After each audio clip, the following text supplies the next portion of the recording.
I am going to self-administer a COVID test. So let's see what that's like. Jen Fine here again, and today I'm going to be sharing with you the experience of taking a home COVID test.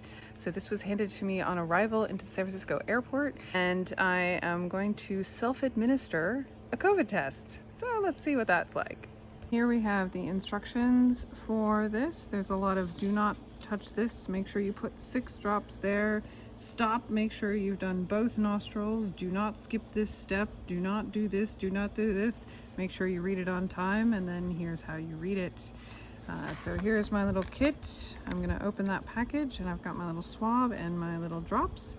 So let's see if I can do this right. First step is to put the 6 droplets into the little hole. Being very careful to make sure you get 6. And now I'm gonna do the swab. Okay, this is it. A little bit of discomfort to keep everyone safe. Not bad. Next step is to get it into the pouch just right where the 6 droplets went and seal it up. And now I wait for 15 minutes. Okay, timer's up. Let's see what my results are. So here we are looking at our COVID tests. And I have only one line.